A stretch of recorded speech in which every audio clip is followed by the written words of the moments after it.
안녕하세요. 오늘도 시청해주셔서 감사드리고요. 바로 사연 읽어보겠습니다. 한때는 세상이 독하다고만 생각했었어요.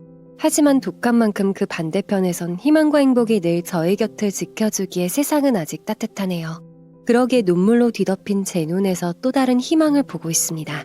오늘 저는 느티나무 아래에서 춤추고 있는 오르고를 보고 있습니다. 짧은 기간 어여쁘게 살다간 소녀를 생각하면서요. 그 소녀는 어쩌면 천사였는지도 모르죠. 저의 삶에 끼어들어 희망을 안겨준 천사요. 참 그립기도 하고 보고 싶네요. 내 딸이 환하게 빛나던 그 미소가요. 엄마, 어젯밤에 작은 천사를 봤어요. 아주 사랑스러운 아이였죠. 엄마가 그 천사를 보게 되면 제 목까지 사랑해주시고 이 오르고를 전해주세요. 안녕하세요. 포도와 자두가 유명한 김천에서 거북농사를 짓고 있는 40대 초반의 여성입니다. 이번 주말이 천사 같은 우리 딸의 첫 돌잔치가 있는 날입니다. 진짜 천사가 주고 간 선물, 바로 우리 딸입니다. 딸아이의 환한 미소를 보고 있으면 떠오르는 천사. 짧은 기간이었지만 제가 마음으로 품고 사랑했던 하얀 나비처럼 살다 간 소녀의 사연입니다. 저는 지방도시 김천에서 나고 자란 시골 소녀였습니다. 포도농사를 짓는 부모님과 순둥이 남동생, 선머슴같이 포도농장 구석구석을 누비며 부모님 속을 꽤나 썩혀드렸던 말괄량이었죠. 그 소녀가 머리는 좋아서 공부는 꽤 했답니다.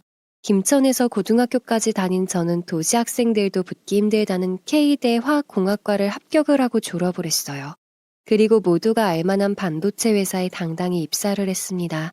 부모님과 남동생은 대학 입학 때부터 우리 딸이 제일이라고 동네방네 자랑을 하고 다니셨고, 순둥이 남동생 또한 우리 누나가 제일 똑똑하다고 어깨에 힘주고 엄지척을 하고 다녔죠. 그러다 보니 대기업 공개 채용에 당당히 합격을 했을 때는 동네 잔치까지 거하게 벌이셨던 분들이세요.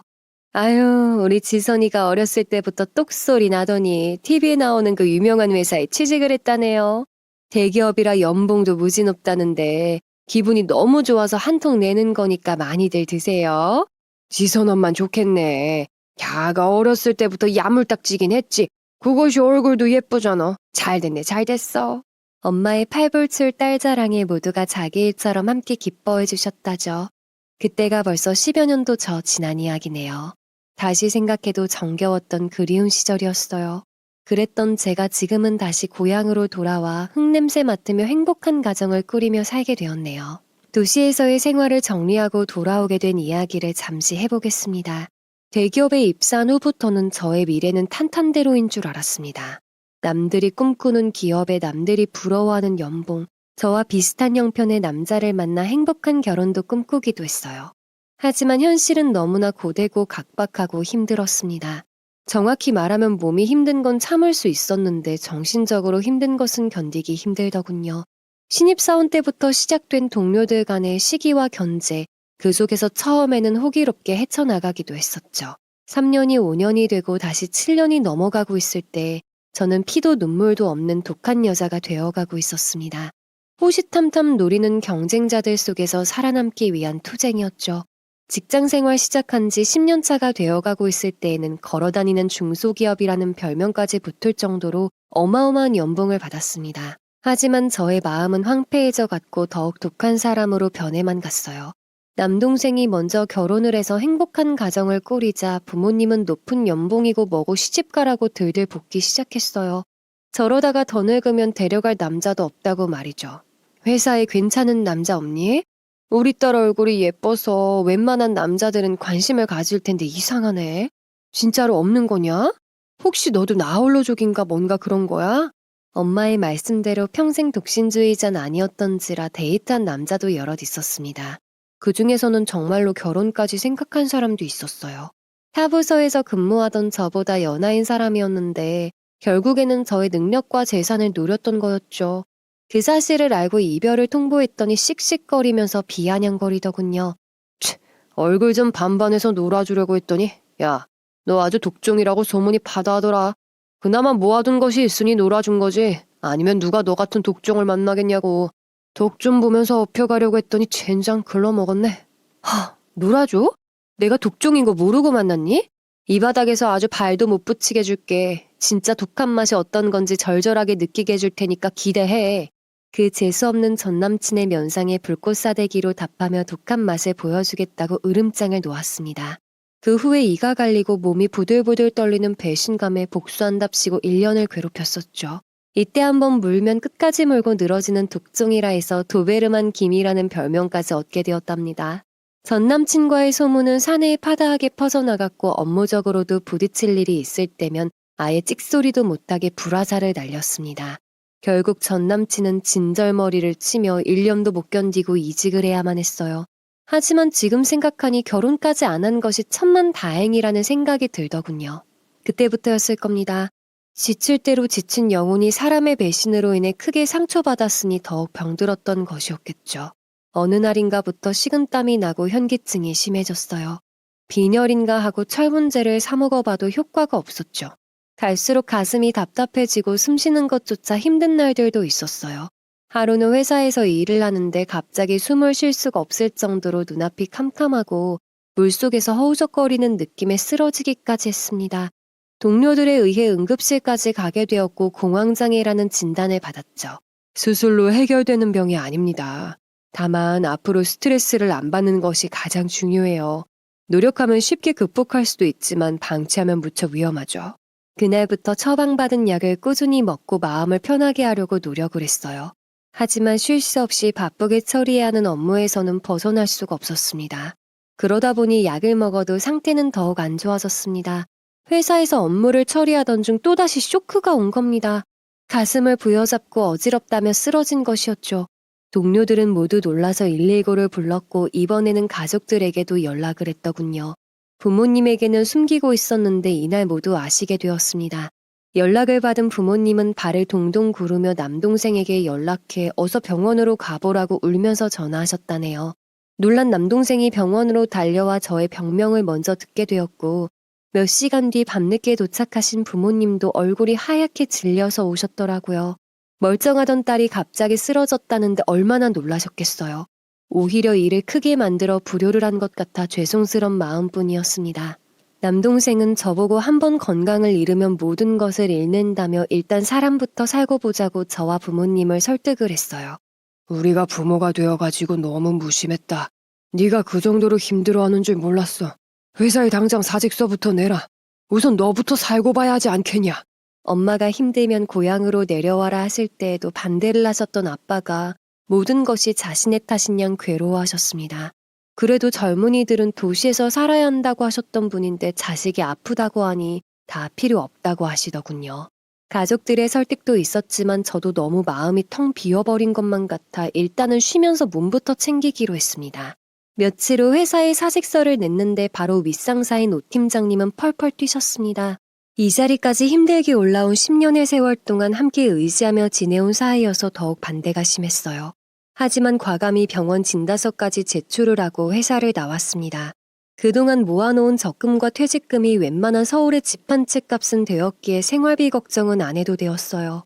그나마 홀가분한 마음으로 내 고향 김천으로 내려갈 수가 있었죠. 짐을 먼저 내려보내고 뒤따라 운전을 하면서 내려가는데 그렇게 기분이 홀가분할 수가 없더라고요. 그날은 어디 멋진 여행을 하는 기분으로 드라이브하는 것처럼 고향 집으로 향했어요. 그것이 저의 인생에서 가장 멋진 선택이었음을 몇 년 후에야 깨달았죠. 김지선의 인생 중 가장 슬픈 이별도 있었고 두근거리는 인연도 만났으니까요. 그렇게 저의 인생 2막이 시작되었습니다. 집에 도착하니 짐차가 먼저 도착을 해서 부모님과 남동생이 부지런히 짐을 옮기고 있더군요. 엄마는 저를 보자 달려와서 부둥켜 안고는 눈물을 흘리셨어요. 모르는 사람이 보면 이상가족 상봉인 줄 알았을 겁니다. 잘 왔다 잘 왔어. 이제부터는 너 하고 싶은 대로 하고 살아. 여행도 하고 너 좋아하는 책도 많이 읽고 그동안 못했던 거 다 하고 살아. 울지 마요. 내가 뭐 죽기라도 했어. 오랜만에 집에 오니까 너무 좋다. 뒤에 묵묵히 서 계신 아빠에게도 다가가 안아드리며 죄송해요 했더니 말없이 제 손을 잡고 집 안으로 들어가시더군요. 올케가 제 방을 정리를 하고 있었는지 저를 보고는 달려나와서 반갑게 맞아주었어요. 뒤이어 고모하고 부르는 말썽쟁이 조카들까지 쪼르르 달려와서는 안기는 바람에 뒤로 벌러덩 엉덩방아를 찧었습니다. 제 방을 둘러보니 모두가 세심하게 챙긴 흔적이 엿보여 가족의 사랑과 배려를 온몸으로 느낄 수가 있었어요. 그 안에서 눈을 감고 그리운 향기를 마시며 잠시 서 있었어요. 싱그런 풀레음, 여름을 알리는 매미소리, 이 그리운 소리들을 그동안 어떻게 잊고 살았는지 순간 눈물이 핑 돌았습니다. 그때 마당에서 엄마가 부르시는 소리가 들려왔어요. 크게 한숨을 들이쉬고 마음을 가다듬은 뒤에야 가족들이 모여있는 썬룸으로 향했습니다. 마당으로 나가니 엄마는 새로 공사한 썬룸에 부지런히 진수성찬을 차리셨습니다. 남동생이 숯이 활활 타오르자 고기를 굽기 시작하는데 맛있는 고기 냄새를 맡으니 잃었던 식욕이 돌아왔습니다. 그때 엄마가 깜빡했다고 부를 사람이 있다고 하는 겁니다. 그러자 아빠가 데려오겠다며 일어나 별채로 향하셨어요. 제가 별채에 사람을 들였냐고 물었습니다. 아, 너는 아직 모르겠구나. 설날에 너 올라가고 나서 별채를 새를 줬어. 이번에 농업진흥원에서 농업인 육성 사업을 한다고 해서 내려와 있는 사람인데 대학 강의도 나가는 교수라지 아마? 엄마는 그 교수 이야기를 하면서 참 사람이 바르고 착한데 다 큰 딸을 혼자 키우는 호랍이라고 안타까워하셨습니다. 여기서 계속 살 것도 아니면서 혼자 몇 년 살다가 올라가면 되는데 왜 딸까지 데리고 내려왔는지 도통 모르겠다고 하셨죠. 아무튼 말 못할 사연이 많은 사람 같아 보인다고 하셨습니다. 옆에서 듣고 있던 남동생도 인상은 참 선하게 생겼는데 얼굴에 근심이 가득해 보인다고 했죠. 저는 이날 두 사람과의 인연이 저에게 어떤 의미로 다가올지 이 당시에는 전혀 알지를 못했답니다. 그래서 인생은 한 치 앞도 모른다고 하는 건가 봅니다. 잠시 후 아빠가 두 사람을 데리고 썬룸으로 들어섰습니다. 엄마는 어서 오라고 반기며 저와 두 사람을 소개해 주었어요. 편하게 남편과 딸이라고 표현할게요. 우리 딸 처음 보죠? 한동안은 여기서 지낼 거니까 자주 보게 될 거예요. 아직 미혼인데 이 교수가 좋은 사람 좀 소개도 해주고 해봐요. 엄만 주책이야. 안녕하세요. 처음 뵙겠습니다. 김지선이라고 해요. 그때 남편은 쑥스러워하며 인사를 건넸는데 얼굴도 동안이고 적당한 체격에 거짓이 없는 눈빛이 마음에 드는 사람이었어요. 딸과도 인사를 나누었는데 그때 이미 엄마에게 할머니라고 부르고 있더군요. 엄마가 딸에게 제가 시집을 빨리 갔으면 그만한 딸이 있었을 거라며 편하게 할머니로 부르라고 했답니다. 인영이는 고기 좀 많이 먹고 살 좀 붙자. 한참 클 나이에 비리비리해서는 엄마는 딸을 친손녀같이 챙기셨어요. 딸은 하얀 얼굴에 큰 눈망울을 가진 가녀린 소녀였죠. 겉모습은 중학생 같아 보이는데 고등학교 1학년이라고 하더군요. 남편은 가족들 모임에 자신들이 끼어도 되냐면서 무척 미안했어요. 그 말에 엄마가 한 집에 살면 다 같은 가족이지 무슨 섭섭한 말을 하냐고 하셨죠. 그리고 부담 갖지 말고 어서 식사부터 하자고 하셨습니다. 나중에 남편이 말하길 이날 엄마가 좋은 사람 소개해달라는 말에 저를 넘볼 생각은 꿈도 꾸지 말라는 뜻으로 알아들었다고 하네요. 그래서 남편의 마음을 확인하기까지 참 답답하기도 했었죠. 보통 표현을 안 하니 제가 신도 아니고 어떻게 할 수가 있었겠어요. 아마 딸이 아니었으면 평생 저에 대한 감정을 숨기고 살았을 거라고 하더군요. 그리고 다 큰 딸까지 있는 호래비가 처녀인 당신을 좋아하는 것은 염치가 없는 일이라고 생각했어. 그런데 자꾸만 당신한테 시선이 가는 거야. 그게 시작이었겠지. 나도 모르게 당신을 마음속에 품은 게. 아무튼 이날부터 우리의 운명의 수레바퀴가 굴러가기 시작한 것은 아무도 모르는 신의 영역이었을 겁니다. 이날의 행복한 상봉식이 끝나고 거의 한 달간은 바깥 출입을 안 하고 집안에서만 보냈어요. 그동안 못 쉬어서 누적된 피로가 안락한 집안의 분위기에 녹아들면서 잠이 쏟아졌기 때문이죠. 한동안은 먹는 것도 귀찮아서 그렇게 먹고 자고 반복하며 지냈어요. 그러니 당연히 별채 두 사람과는 만날 일이 거의 없었습니다. 그러던 어느 날부터인가 아침에 눈을 뜨면 자연스럽게 가벼워진 몸 상태를 느낄 수가 있더라고요. 그냥 고향집에서 편하게 먹고 자는 생활만 했는데도 몸이 한결 달라진 느낌이었어요. 당연히 숨 쉬는 것도 버겁지가 않았고 현기증도 많이 좋아진 것 같았습니다. 이제서야 제 몸에 맞는 옷을 입고 있는 느낌이라고나 할까요? 그리고는 집안에만 있는 것이 답답해서 부모님이 한창 일하고 계신 포도밭에 슬슬 나가 일손을 돕기 시작했습니다. 부모님은 장마철이 시작되기 전에 끝내야 한다며 한창 포도의 봉지를 씌우는 작업을 하고 계셨어요. 제가 함께 도우러 나가자 엄마는 아직 몸도 성치 않은데 집에서 책이나 보라고 하시더군요. 혹시라도 또 쓰러질까봐 걱정을 많이 하시는 것 같았어요. 괜찮아요, 엄마. 오히려 이렇게 움직여줘야 밥맛도 좋아지고 운동도 돼서 좋던데요? 얼른 가요. 그래야 뜨거워지기 전에 끝내죠. 그날도 새벽부터 나가서 작업하시는 부모님을 도와 한창 포도의 봉지를 씌우는 작업을 하고 있었어요. 그때 눈에 들어온 못 보던 하우스가 보였습니다. 하우스에 새로운 작물을 심었냐고 물으니 포도 농사를 반으로 줄이고 새로운 품종으로 고소득을 올려볼까 생각 중이라고 하셨죠.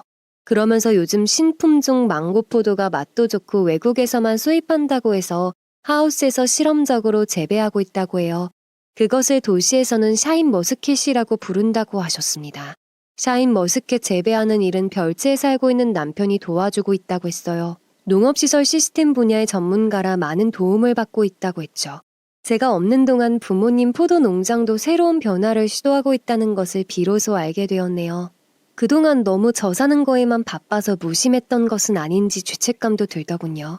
그때서야 부모님의 검게 그을린 얼굴에 자잘한 주름살, 세월의 흔적이 고스란히 묻어나 있는 얼굴을 보면서 부모님을 도와 신품종 포도 사업을 키워보겠단 마음을 먹게 되었습니다. 10년 동안 도시에서 죽어라 일만 해왔으니 이제부터는 마음 가는 일을 해보는 것도 괜찮을 거라는 생각이 들었거든요. 그날도 농장에서 포도의 봉지 씌우는 작업을 하고 집으로 향하고 있었습니다. 그런데 뽀얀 먼지를 날리며 고급 승용차 한 대가 쌩안이 지나쳐 가더군요. 누군지는 모르겠지만 시골길을 속도를 내면서 달리는 모양새가 참 생각이 없는 운전자 같았죠. 엄마는 그 차 주인을 아는 모양인지 못마땅한 듯 한 소리 하셨습니다. 하여튼 운전하는 것도 고약한 성깔머리하고 꼭 닮아서는 에휴 오늘은 또 무슨 일로 와서 괴롭히려고 내려온 거야? 제가 아는 사람이냐고 묻자 별채에 사는 남편의 엄마인데 가끔 내려와서 대판 싸우고 올라간다고 합니다. 대충 들어보면 남편은 부모님을 피해서 내려와 있는 것 같다고 보였어요. 이런저런 이야기를 나누며 집안 마당으로 들어서자 아까 지나쳐 갔던 그 고급 승용차가 보였어요. 그런데 남편이 시모와 신우에게 썩 꺼지라고 소리를 지르고 있었습니다. 인형이 오기 전에 썩 꺼지세요. 지금 감히 인형 엄마 목숨값을 달라고 했어요? 그 사람이 누구 때문에 죽었는데요? 엄만 여전히 자신밖에 모르는 피도 눈물도 없는 사람이에요. 원래 몸이 비실해서 먼저 간 애를 왜 나 때문이라고 하는 거야? 그렇다고 엄마까지 모른 척할 셈이냐? 너는 힘들게 투석 중인 엄만 불쌍하지도 않어. 그렇게 시작된 그들의 말싸움은 한동안 이어졌습니다. 내용을 들어보니 무슨 이유인진 모르겠지만 남편의 전처가 시모의 괴롭힘에 일찍 세상을 떠났고 고혈압과 당뇨로 고생하던 시모는 현재 만성 신부전증으로 고생하다가 악화되어서 투석을 받고 있는 모양이었어요. 계속된 투석으로 치료비가 부족해지자 전처의 사망보험금을 달라고 찾아온 거였습니다.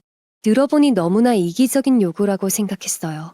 그 돈은 당연히 아이를 위해 쓰여야 할 돈이건만 이미 70을 바라보는 나이에 얼마나 더 오래 살겠다고 저러는지 도통 이해가 안 가더군요. 남편이 절대로 안 된다며 그런 소리 할 거면 다시는 찾아오지 말라면서 어서 돌아가라고 소리쳤습니다. 이에 화가 난 신호이가 절대로 해서는 안 될 말을 해버렸습니다. 그럼 인영이가 신장이식 해주면 되겠네. 내년이면 18살이 되니까 엄마한테 이식해줄 수 있는 거 아니야? 혈액형도 똑같고 공여 조건이 거의 확실하다고 그러던데? 그럼 엄마 투석하느라고 고생 안 하셔도 되고 말이야. 그때 남편의 손이 신우이의 뺨을 후려쳤습니다. 순간 저는 너무 놀라 얼음이 되었는데 남편의 다음 말을 듣고 이해가 되었어요. 네가 제정신이냐? 인형이 백혈병 진단받고 수술해서 이제야 사람답게 살고 있는 건 몰라서 하는 소리냐고. 지금도 재발할까 전전긍긍하는데 이식? 누구 맘대로 이식을 하라는 거야? 남편은 핏대선 목소리로 이제는 아내도 모자라서 내 딸까지 뺏어갈 생각인 거냐며 당장 꺼지라고 그들을 차 안으로 밀어넣었습니다. 시모는 남편에게 의해 쫓겨나면서도 천하의 불효자식이라고 삿대질까지 하며 소리를 질렀습니다. 그럼에도 남편은 불효자식이어도 좋으니 다신 찾아오지 말라며 문을 꽝하니 닫고 집 안으로 들어가 버렸어요. 시모가 기력이 다했는지 휘청이자 신우가 얼른 차에 태우고 그 자리를 벗어나더군요. 그제야 지켜보던 저희도 그 자리를 벗어나 집 안으로 들어갔습니다. 늦어버린 점심을 먹으며 오지랖 넓은 엄마는 자신의 일인양 분통이 터지는지 쓴소리를 하셨습니다. 에휴, 천하의 몹쓸 사람들. 살 만큼 산 목숨이 얼마나 더 살겠다고 어린 것에 목숨줄을 달라는 거야. 저 집안 사람들도 보통 사람들은 아닌 것 같구나. 에휴. 그러면서 남편과 딸의 상황을 너무나 안타까워하며 답답하시다며 가슴까지 치시더라고요. 이날 남편의 상황에 대해서 모두 알게 된 저는 마음이 무거워졌습니다. 아마 그동안은 별 관심이 없었는데 이때부터 괜시리 더 시선이 가면서 신경이 쓰였던 것 같아요. 그날 저녁 그동안 읽고 싶었던 책을 보다가 청량하게 들려오는 개구리 소리 앞마당으로 나가보았습니다. 까만 하늘에는 수없이 많은 별들이 빛나고 있어서 더욱 기분이 좋아졌어요. 마당의 큰 느티나무 아래 평상이 있는 곳으로 발걸음을 옮기는데 이미 그곳을 차지하고 있는 딸의 모습이 보였습니다. 방해하기 싫어서 인기척을 죽이고 되돌아가려 하는데 딸이 잠시 옆에 있어 달라고 저를 부르더군요. 그때 딸은 조개 모양의 오르골을 보고 있었는데 자신의 생모가 떠나던 해에 사주었던 생일 선물이라고 하더군요. 그것이 마지막 유품이 되었다면서요. 그리고는 오늘 시무가 찾아온 일을 아느냐고 물었어요. 혹시 오늘 우리 할머니 왔다 가신 거 보셨어요? 글쎄 우리 엄마 사망보험금을 달라고 왔대요. 아빠는 아니라고 숨기시지만 학교 갔다 오면서 다 봤어요. 그 사람들이 우리 엄마한테 정말 지독하게 굴었거든요. 그렇게 시작된 딸의 말에 그 여린 마음에 얼마나 많은 상처를 안고 사는지 알게 된 날이었죠. 괴로워하는 딸의 마음을 다독거려주고 싶었습니다. 세상의 독한 맛을 알기에는 너무나 어린 나이라고 생각했으니까요. 제가 힘들 때는 털어놓을 수 있는 사람이 곁에 없어서 술로 달랬었어요. 그래서 병이 되었지만요. 그래서 이 소녀만은 독한 세상에서 시들어가게 하고 싶지 않았어요. 용서하지 마, 독하게 살아. 그래야 저 하늘에서 지켜보고 계신 엄마도 좋아하실 것 같거든. 엄마 목까지 보란듯이 잘 살아야 되지 않겠니? 저의 말에 딸은 고개를 끄덕이며 하늘의 별을 올려다보았죠. 아마 생모와의 추억을 떠올렸거나 마지막 유언 등을 떠올렸을지도요. 그날 이후 딸은 여름방학을 맞아 집에 있는 시간이 많아지면서 저와 어울리는 시간 또한 많아졌습니다. 딸은 시골의 풍경이 모두 신기한 듯 언제나 호기심이 많았죠. 어느 날은 한참을 느티나무 아래 서 있길래 왜 그러냐고 물었습니다. 그랬더니 매미 소리가 좋아서 듣고 있다가 매미가 어디 붙어 있는지 찾고 있다고 했죠. 그러면서 매미의 수명이 너무 짧다고 불쌍하다고 하는 겁니다. 매미가 되기까지 6년이란 긴 세월을 유충으로 보낸대요. 그런데 껍질을 벗고 매미로 사는 기간은 겨우 열흘도 안 된다고 하더라고요. 그 짧은 기간 동안 사랑할 연인을 찾기 위해 저렇게 쉬지 않고 울고 있는 거죠. 너무 가엾지 않아요? 딸은 이렇듯 시골 생활의 모든 것을 궁금해하고 또 마음껏 즐겼어요. 딸은 저를 보고 언니라고 불렀는데 엄마의 손길이 그리워서 그런지 엄마와 저를 무척 따랐습니다. 남편이 출근하면 혼자 남은 딸을 불러다가 감자전도 해먹고 포도밭 일도 거들다가 더우면 개울가에 가서 물장구도 치면서 놀기도 했어요. 그 모든 것들은 딸이 생전 처음 해본 소중한 추억들이 되어 차곡차곡 쌓여가고 있었습니다. 딸은 어느새 저희 가족을 정말 의지하면서 지내게 되었고 엄마를 진짜 친할머니처럼 따르고 애교를 부렸습니다. 마치 아기 새가 엄마의 사랑을 갈구하듯 따뜻하게 보듬어주는 품속으로 한없이 파고들었죠. 그리고 남편과도 많이 친해졌는데 이상하게 그 사람만 보면 가슴이 두근거려 오는 겁니다. 그러던 어느 날 남편을 확실한 이성으로 느끼게 된 억울한 계기가 된 사건이 발생했어요. 그 일은 샤인머스켓을 재배하는 하우스에서 일어났습니다. 이때는 고향집에 내려오고 나서 저의 증세가 많이 좋아졌었어요. 역시 꾸준히 약을 복용하고 스트레스 받을 일 없으니 효과는 빠르게 나타났습니다.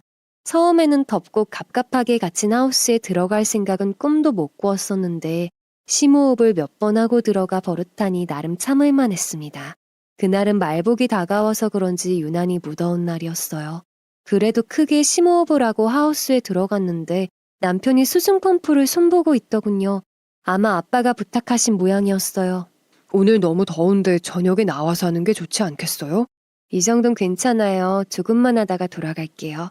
남편의 걱정에 조금만 하다가 돌아가기로 하고 포도 넝쿨들을 가지치기도 하면서 손봐주고 있었어요. 그런데 한낮이어서 그런지 숨이 막힐 정도로 열기가 대단했습니다. 도저히 견디기 힘들어서 나머진 저녁에 시원해지면 하기로 하고 일단 하우스에서 나가기로 했어요. 하지만 출입구를 향하는 순간부터 현기증이 핑 돌면서 심장이 또 옥죄오는 겁니다. 이미 많이 겪어본 고통이었기에 덜컥 겁부터 났어요. 남편을 부르려고 돌아서는데 소리는 안 나오고 그냥 철퍼덕 주저앉았습니다. 제가 이상한 것을 눈치챘는지 어느새 남편이 다가와서 정신 차리라며 소리를 치더군요. 지선씨, 갑자기 왜 그런 거예요? 아파요? 기절하면 안 되는데? 정신 차려봐요, 지선씨! 하지만 이미 숨을 쉴 수가 없었던 저는 그대로 캄캄한 바닷속으로 가라앉는 느낌이었어요. 정신을 거의 놓을 때쯤 갑자기 수면 위로 끌어올려진 듯 시원한 공기가 느껴졌어요. 그러더니 뱃속으로 더 많은 공기가 들어오면서 차츰 감각이 돌아오기 시작했습니다. 그리고 무거운 눈꺼풀을 들어올리는데 바로 코앞에 있는 남편의 입술. 헉, 이게 무슨 상황인 건지 너무나 당황해서 저도 모르게 남편을 확 밀어버렸습니다. 아유, 지선 씨 괜찮아졌어요? 힘이 남아도는 거 보니까 살아난 것 같긴 하네요. 그래도 병원에 가봐야 하는 거 아니에요? 넘어진 남편이 일어나서 엉덩이를 털며 내게 다가오며 말했습니다. 순간 당황해서 소리쳤죠. 그만 거기에서 더 이상 다가오지 마세요. 남편에게 다가오지 말고 그대로 멈추라고 소리친 뒤 일어나서 보니 하우스 밖이었습니다. 그렇다는 것은 남편이 저를 여기로 옮기고 방금 전 상황이 인공호흡을 한 상황 같아 보였죠.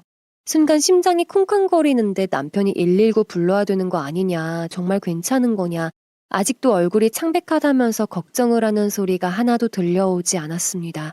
그저 너무 창피해서 쥐구멍이라도 숨고 싶은 심정이었어요. 하지만 제가 부끄러워하면 더욱 이상한 상황이 될 것 같아 철판을 깔고 모르쇠 작전으로 나가기로 했습니다. 일단 표정 관리부터 하고 옷을 툭툭 털면서 일어났어요.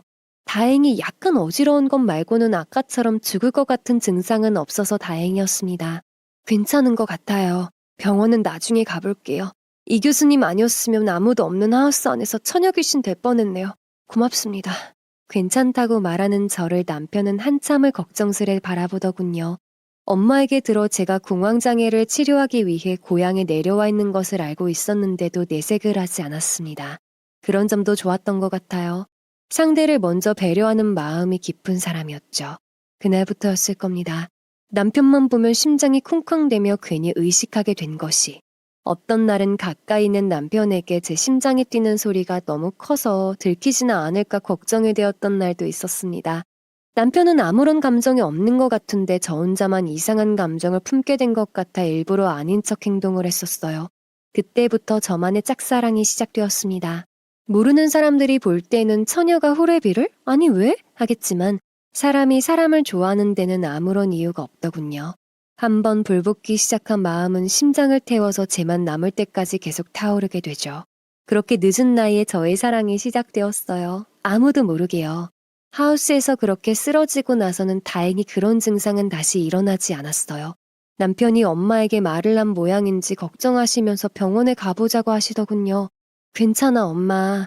그날은 하우스 안이 너무 더워서 그런 거였어요. 엄마도 알잖아. 나 여기 내려와서 엄청 좋아진 거. 이상하면 내가 먼저 병원 찾아갈 테니까 걱정 마세요. 엄마를 겨우 달래놓고 딸이 요즘 재미를 붙인 사슴벌레를 잡으러 가자고 별채에 가서 불렀습니다. 그때 마당으로 전에 왔었던 고급 승용차가 들어서더군요. 딸도 문을 열고 나오면서 봤는지 표정이 확 굳어버렸죠. 저는 딸의 옆으로 다가가 손을 꽉 잡아주었습니다. 하필 그날따라 남편은 출근을 하고 없었어요. 저번에 왔을 때 남편에게 한 것처럼 딸에게도 막말을 할까봐 걱정이 되었죠. 차에서 내린 사람은 신우이였습니다. 차에서 한약 박스를 꺼내들고 오더니 딸에게 건네주더군요. 이거 할머니가 정성스럽게 달인 약이니까 하루 2번씩 꼭 챙겨서 먹어야 한다.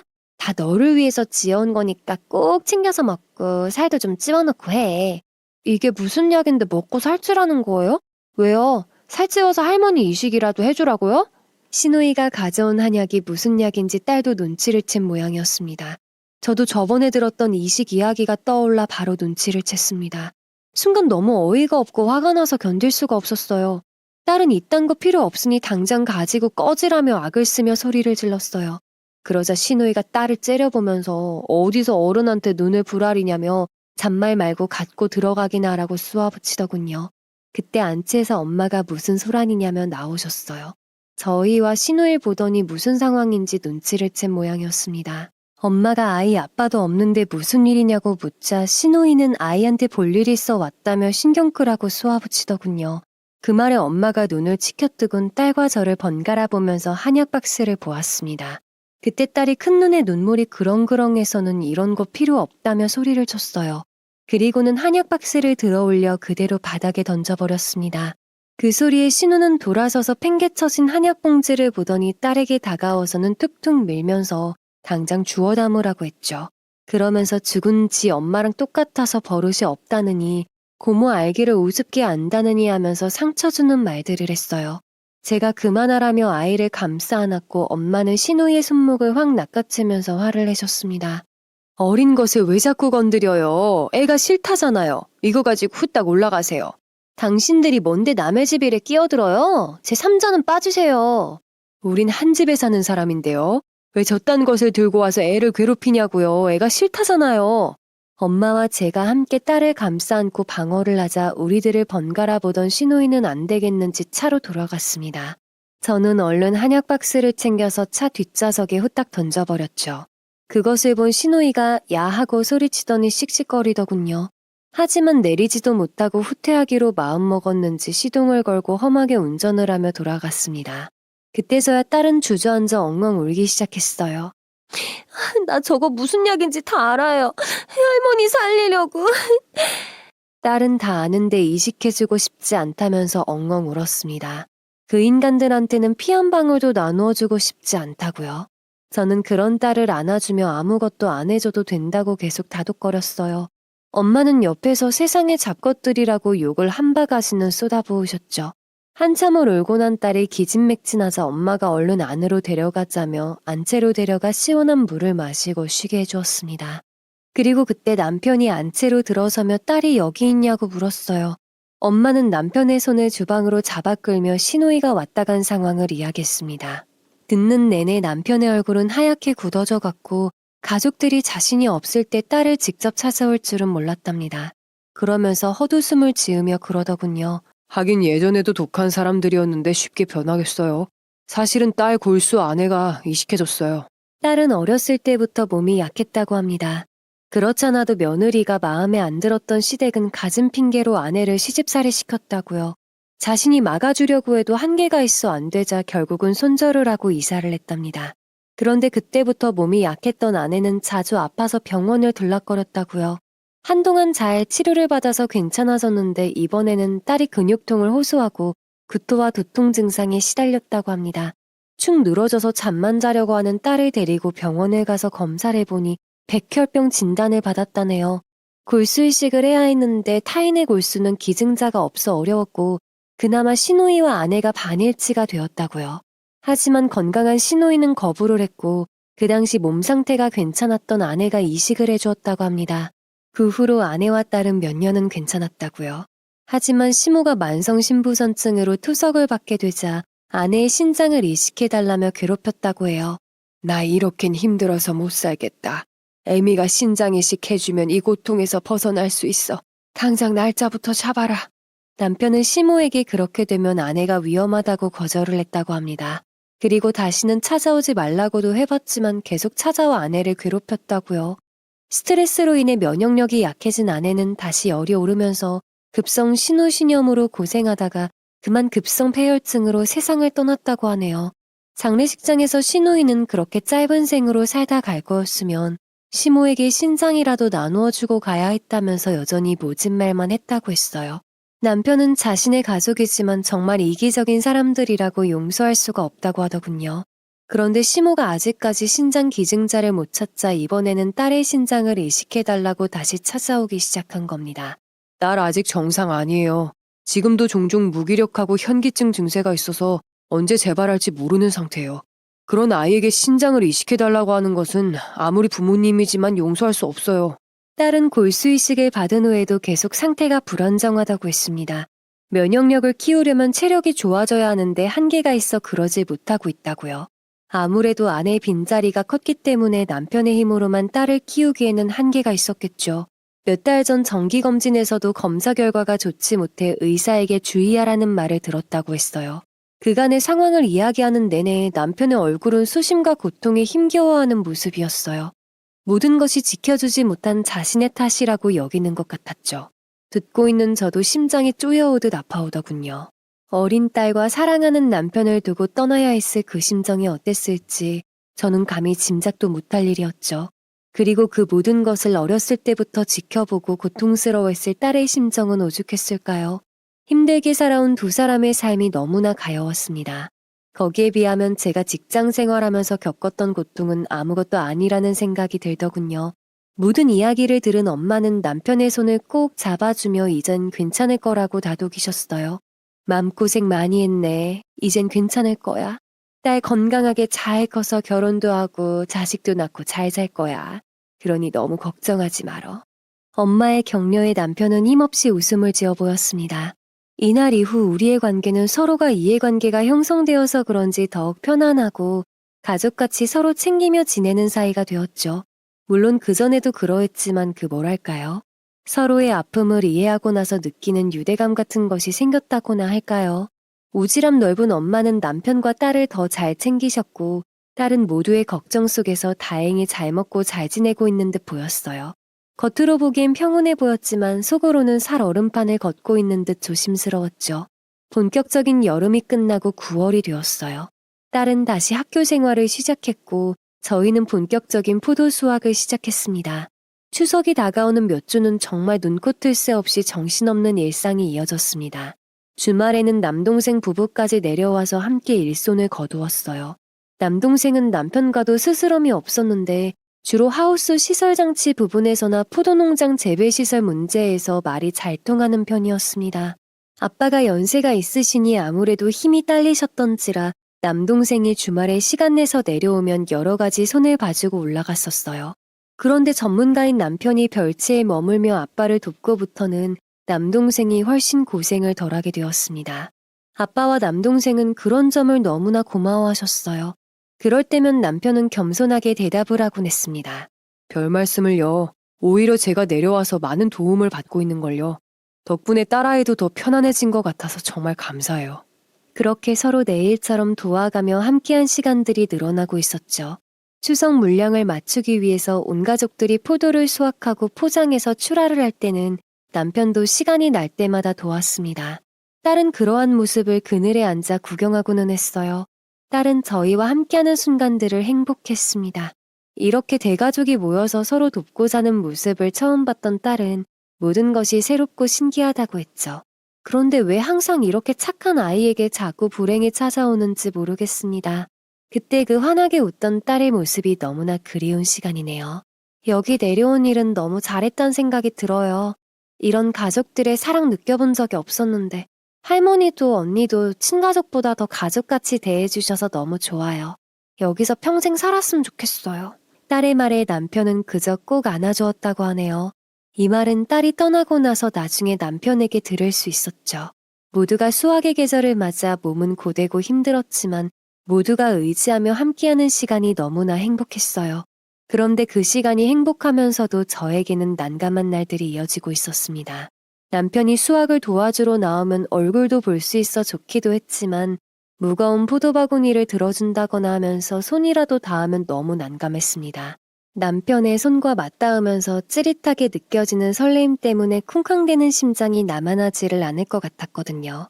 바쁜 하루 일을 마치고 피곤해서 잠을 자려고 누우면 하우스에서 있었던 장면 등이 생각이 나서 벌떡 일어나기를 수십 번을 했었죠. 벌렁이는 심장을 겨우 진정을 시키고 양을 1000마리는 세고서야 잠드는 날들도 있었습니다. 여러분들도 다들 첫사랑 해보셨으니까 알고 계시죠? 이런 과정이 콩깍지가 씌어가는 과정이라는 것을요. 아무튼 이러다가 저 혼자 미쳐가는 것은 아닌지 걱정할 정도였습니다. 그저 얼른 마음을 정리하고 외사랑에서 벗어나기만을 간절히 바랬던 시간들이었죠.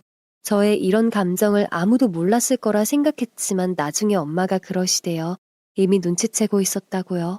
추석이 끝나고 10월달까지 포도 수확을 하고 나자 긴 옷이 필요한 가을이 성큼 다가와 있었습니다.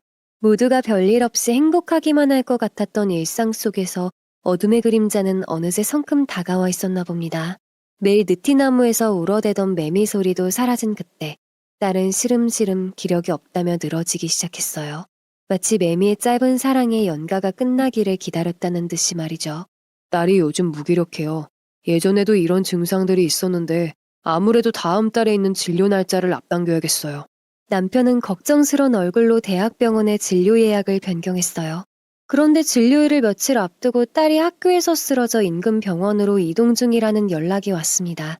남편은 두려움에 가득 찬 얼굴로 병원으로 향했고 병원에서는 응급으로 한 혈액검사에서 백혈구 수치가 높다며 대학병원으로 옮기는 것이 좋을 것 같다고 해 예전에 수술받았던 대학병원으로 옮겨졌어요. 남편은 그때서야 저희에게 연락을 해와서 상황을 알렸습니다. 백혈구 수치가 높아서 정밀 검사를 해봐야 알겠지만 응급으로 수혈을 받고 있는 중이라고요. 제가 얼른 차키를 들고 나와 병원으로 가본다고 나서자 부모님도 옷을 갈아입고 따라 나서셨어요. 운전하고 가는 내내 엄마는 에구 불쌍한 것 하면서 혹시라도 재발했을까봐 걱정을 많이 하셨습니다. 평소에 과묵하신 아빠도 남편을 많이 의지하고 딸을 친손녀 마냥 예뻐하셨던지라 표정이 많이 굳어 계셨죠. 무슨 정신으로 운전을 하고 병원까지 간 건지 기억도 나지 않았습니다. 병원에 도착하니 남편은 거의 하늘이 무너진 듯한 표정이었고 딸은 하얗게 질린 얼굴로 수혈을 받고 있었어요. 어떻게 된 일이에요? 검사 결과는 나왔어요? 백혈구 수치가 너무 높고 처음 발병했을 때 증상과 비슷해요. 재발했을 가능성이 높다고 해서 일단 수혈부터 받고 정밀 검사를 해봐야 정확하게 알 수 있대요. 남편의 걱정에 부모님은 딸의 곁에 다가가 안쓰러운 얼굴로 바라보셨죠. 저는 말없이 부들부들 떨리는 남편의 두 손을 살며시 잡아주었습니다. 그 어떤 말보다 저의 진심을 전하고 싶었는데 방법이 떠오르지가 않았어요. 딸은 잠시 후 힘겹게 눈을 뜨더니 모든 것을 포기한 듯한 목소리로 묻더군요. 아빠, 나 재발한 거야. 맞지? 할머니, 나 다시 아픈 거 싫어요. 그 어떤 대답을 할 수 없었던 우리는 함께 울었고 저는 다가가 딸의 손을 잡고 겁먹지 말라고 요즘은 좋은 약들이 많아서 치료만 잘 받으면 나을 수 있다고 다독였어요. 딸은 울먹이면서 고개를 끄덕이더군요. 겨우 딸을 진정시키고 남편은 저를 보고 농장일이 바쁘니 부모님을 모시고 집으로 돌아가라고 했어요. 저는 가기 싫었지만 일단 부모님을 집으로 모셨습니다. 그리고 옷을 챙겨 병원에 다시 가보겠다고 했어요. 그러자 엄마는 제 손을 잡더니 가만히 제 얼굴을 바라보셨습니다. 무슨 말인가를 하고 싶은데 몇 번을 입만 뻥끗하시더니 고개를 끄덕이면서 어서 가보라고 하셨죠. 제가 다시 병실로 들어서니 남편은 놀란 얼굴로 왜 다시 온 거냐고 물었습니다. 그냥 제가 옆에 있고 싶어서 그래요. 아무 말도 안 했으면 좋겠어요. 저의 그 말에 남편은 고개를 숙이더군요. 그때 남편은 저의 마음을 알아챘을까요? 내가 사랑하게 된 당신을 조금이라도 위로해주고 싶어서 왔다고. 당신의 딸을 어느새 나도 사랑하게 되었다고. 저의 마음을 알고 있었던 건 아마 딸이었나 봅니다. 다시 돌아온 저를 보고 그저 웃어주었으니 말이죠. 며칠이 지나고 딸은 결국 급성 백혈병 진단을 받았어요. 딸은 마음의 준비를 하고 있었는지 조용히 받아들였습니다. 오히려 남편이 주저앉아 오열하더군요. 가만히 다가가 남편의 넓은 등을 어루만지며 다독여주는 수밖에 없었어요. 담당 의사 선생님은 요즘 치료가 많이 발전해서 항암제 부작용만 없으면 다시 조혈모 세포 이식을 받고 완쾌까지도 바랄 수 있다고 하셨습니다. 그리고 무균실로 옮겨 항암제를 혼합한 치료를 해보자고 하셨죠. 남편은 직장에 휴직기를 내었고 저는 부모님에게 상황을 설명드리고는 딸의 간병을 하겠다고 말씀드렸어요. 엄마, 인영이 항암치료 받는 동안 제가 옆에 있어주고 싶어요. 이 교수님이랑 인영이 옆엔 아무도 없잖아요. 아휴, 그래라. 나중에 얘기하고 일단은 네가 옆에 있어. 대신 너까지 쓰러지면 안 되니까 밥이라도 든든히 먹고 다니고 이 교수도 잘 챙겨줘. 엄마는 이때에도 잠시 망설이시더니 끝내는 허락을 하셨습니다. 딸은 2주간의 고통스러운 항암치료를 이를 악물고 견뎌내었습니다. 오히려 그걸 옆에서 지켜보는 남편과 제가 더욱 힘이 들었죠. 딸은 입맛도 없을 텐데 억지로 밥도 잘 먹고 삭발을 할 때에도 큰 눈에 힘을 주고 터져나오려는 울음을 잘도 참아내었어요. 오히려 남편이 도저히 못 보겠는지 등을 돌렸습니다. 그날 저는 잠시 나가 하얀 모자를 사다 딸의 머리에 씌워주었죠. 완치를 위해서는 조혈모 세포 이식을 해야 했지만 현재 마땅한 공여자가 없었기 때문에 자가 조혈모 세포 이식을 진행하기로 하였어요. 하지만 워낙 실패율이 높았던지라 딸의 경우도 예외는 아니었습니다. 그 힘든 시간을 제가 함께 나누려 노력을 했고 두 사람이 좌절하지 않도록 있는 힘껏 다독였어요. 남편도 처음에는 무척 낯설어하고 불편해하더니 저의 그런 노력에 점점 기대고 익숙해지는 듯 보였습니다. 자가 조혈모 세포 이식이 실패하자 딸의 면역 상태는 아주 나빠졌어요. 면역력을 끌어올리기 위해 몇 달 동안 면역 치료를 해야 한다고 하더군요. 그래야 암이 더 이상 증식하지 못하고 이식 수술을 다시 해볼 수가 있다고 했어요. 남편은 면역암 치료로 유명한 병원으로 딸을 입원시키고 그곳에서 12주 동안 한방과 양방에 다양한 치료를 해보자고 했죠. 다행히 한 달 정도 면역 치료를 받았을 때 딸의 상태는 그나마 호전이 되었습니다. 앉아있는 시간도 많아졌고 다시 환한 미소도 자주 보여주었습니다. 소식을 들은 부모님은 하우스에서 재배 중인 샤인 머스켓을 알이 굵은 걸로만 가져오셨습니다. 딸이 엄청 좋아했거든요. 이거 소량만 주문 판매하는 거잖아요. 그런데 이 귀한 거를. 인형이가 귀한데 뭐가 아깝겠나. 인형아, 할미 왔다. 너 좋아하는 포도 가져왔어. 이날 딸은 엄마가 가져오신 샤인머스켓을 한 송이나 맛있게 먹어 우리의 마음을 포근하게 해주었죠. 포도를 다 먹은 후 딸은 부모님에게 드릴 말씀이 있다며 남편과 저를 잠시 밖으로 밀어냈습니다. 저희는 영문도 모른 채 밖으로 나와 어색하게 서 있었어요. 30여 분이 지났을까요? 문을 열고 나오신 엄마가 다시 들어오라고 하시더군요. 딸은 흐느껴 울고 있었고 아빠가 딸의 손을 토닥거려주고 있었습니다. 남편과 저는 딸의 우는 모습에 놀라서 왜 우냐고 물었습니다. 할머니, 할아버지가 허락해 주셨어요. 두 분 서로 마음에 품은 거 다 알고 있었거든요. 그래서 부탁드렸어요. 우리 아빠 좀 이쁘게 봐달라고요. 두 분이 부부가 될 수 있게 우리 아빠 받아주면 안 되겠냐고요.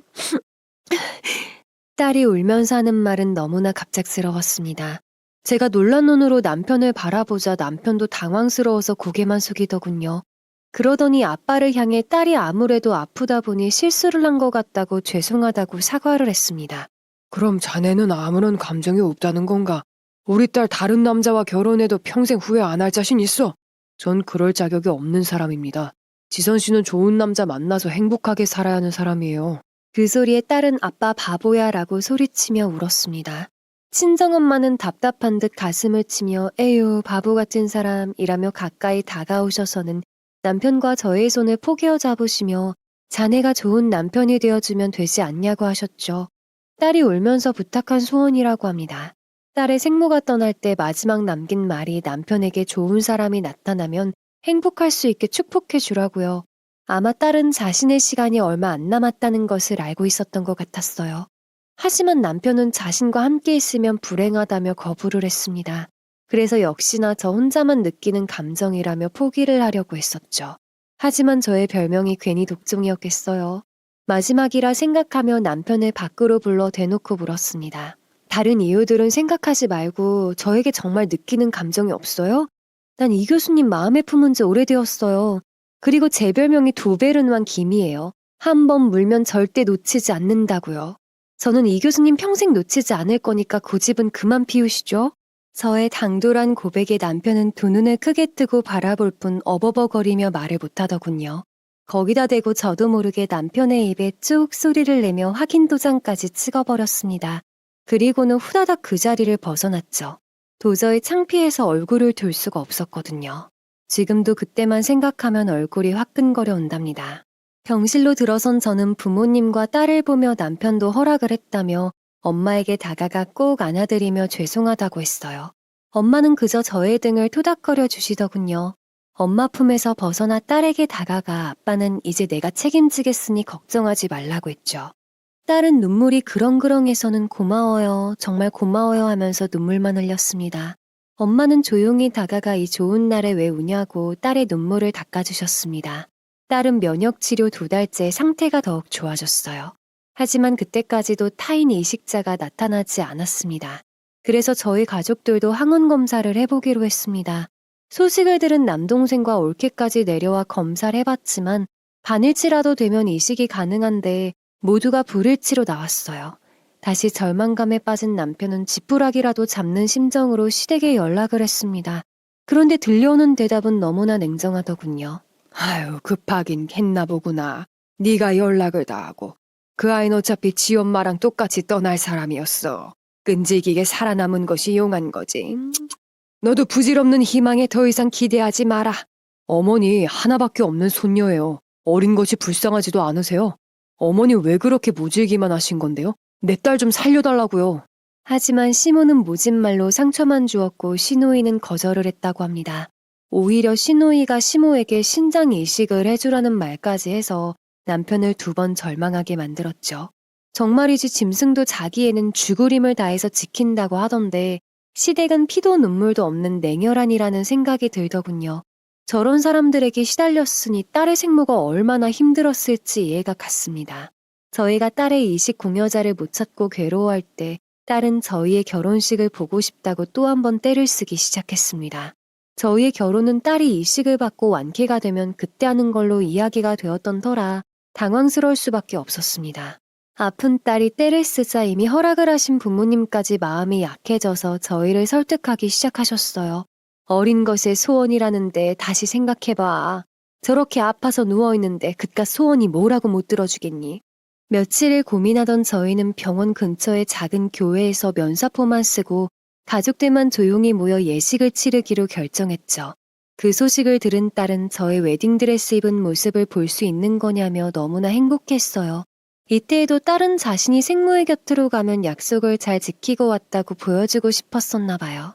2주 주말에 작은 교회에서 저희는 그렇게 눈물의 결혼식을 올렸습니다. 남편과 저는 근처 예식장에서 하얀 드레스와 예복을 대여해서 입었고 올케가 피아노 반주를 해주었죠.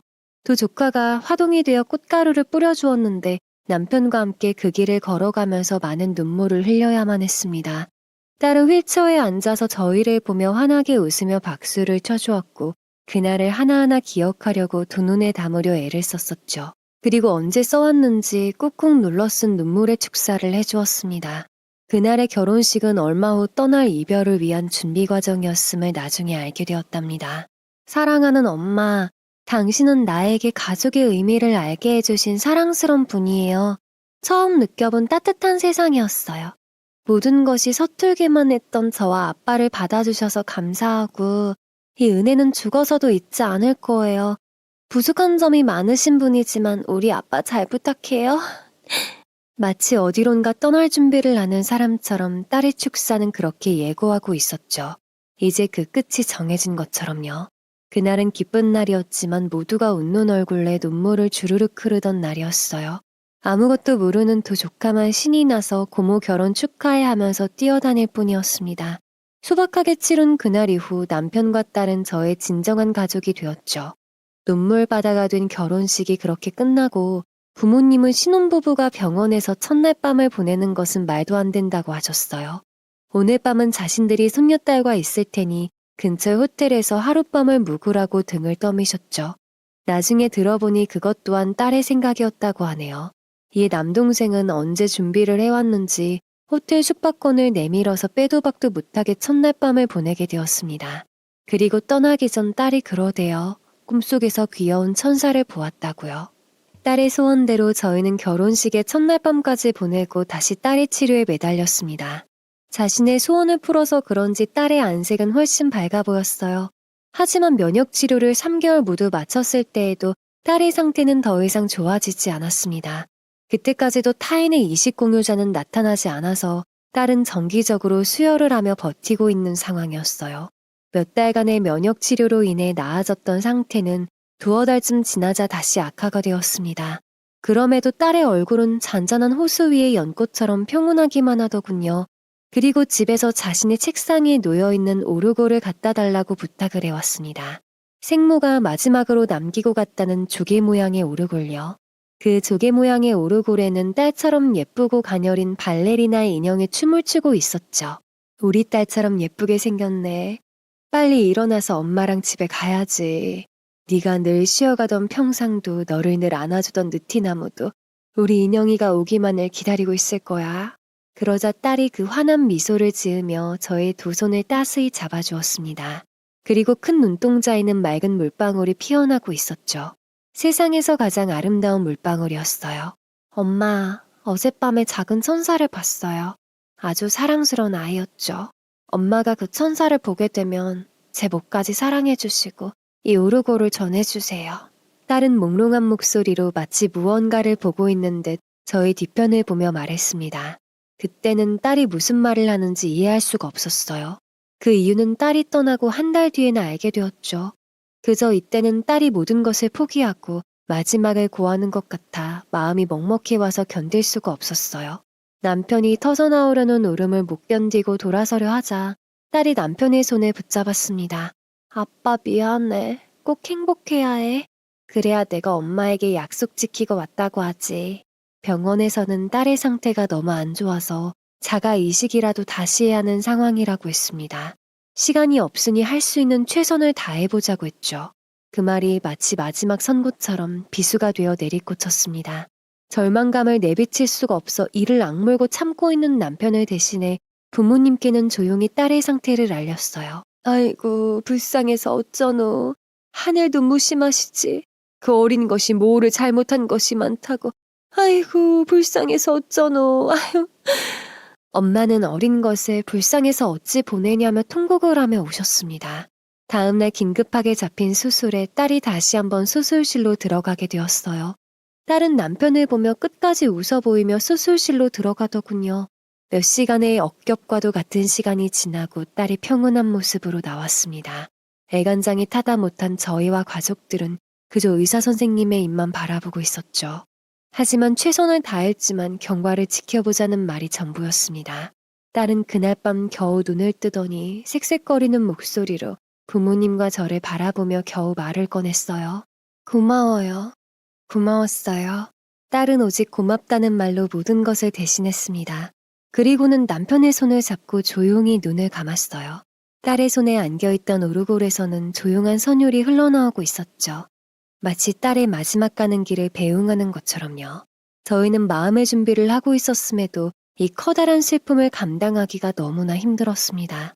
특히 아내를 먼저 보내고 자신의 본신을 또다시 떠나보낸 남편은 딸을 끌어안고 놓질 않았어요. 작은 몸뚱아리를 부여잡고 억울하다고 통곡을 하던 모습이 아직도 눈에 선합니다. 부모님과 제가 이제는 편하게 보내주라고 몇십 번을 타이르고서야 겨우 딸의 손을 놓아주었죠. 남편과 저는 부모님과 의논 후 딸을 집 뒤에 양지 바른 곳에 작은 느티나무 아래에 쉬게 해주었습니다. 그 자리에서 딸은 평생토록 저희와 함께하겠죠. 딸을 보내고 모두가 힘들어했지만 특히 남편은 살 의욕을 모두 잃어버린 사람처럼 멍하니 있는 날들이 많아졌어요. 그렇게 힘든 시간이 한 달 정도 지났을 무렵 저는 천사가 저희에게 찾아왔음을 알게 되었습니다. 여보, 우리 딸이 떠나기 전에 천사를 봤다고 했잖아요. 이미 알고 있었나 봐요. 곧 천사가 우리에게 올 거라는 걸요. 그제서야 남편의 멍한 눈빛은 다시 생기를 찾았어요. 지금은 저와 어린 딸을 반드시 지키겠다고 최선을 다해서 살아가고 있는 중이죠. 가족들도 다시 새로운 인연을 기다리며 활기를 찾을 수 있었어요. 그리고 6개월 후 여름이 끝나갈 무렵에 딸을 닮은 천사가 태어났습니다. 어쩌면 딸의 얼굴을 그리 쏙 빼닮았는지 남편과 가족들도 모두 놀랄 수밖에 없었어요. 하지만 저는 알 수가 있었답니다. 우리 딸이 자신을 잊지 말라고 다시 제게 찾아왔다는 것을요. 이 아이로 인해 우리 가족은 슬픔을 딛고 다시 희망을 볼 수가 있었어요. 인연은 돌고 돌아 다시 찾아온다고 하죠. 반드시 만나게 된다고요. 오늘 저는 느티나무 아래에서 춤추고 있는 오르골을 바라보고 있습니다. 짧은 기간 어여쁘게 살다 간 소녀를 생각하면서요. 그 소녀는 어쩌면 천사였는지도 모르죠. 저의 삶에 끼어들어 희망을 안겨준 천사요. 참 그립기도 하고 보고 싶네요. 마음으로 품은 내 딸이 환하게 빛나던 그 미소가요. 인영아, 엄마 만나서 행복하니? 나도 너와의 약속 잊지 않았어. 아빠랑 네가 보내준 동생이랑 내 생이 다하는 날까지 열심히 사랑하다 네 곁으로 갈게. 그때까지 안녕. 한때는 세상이 독하다고만 생각했었어요. 하지만 독한 만큼 그 반대편에선 희망과 행복이 늘 저희 곁을 지켜주기에 저의 행복은 이제 시작이라고 생각합니다. 지금까지 긴 사연 들어주셔서 감사드리고요. 여러분의 가정에도 평안과 행복만이 깃들기를 간절히 기원드립니다.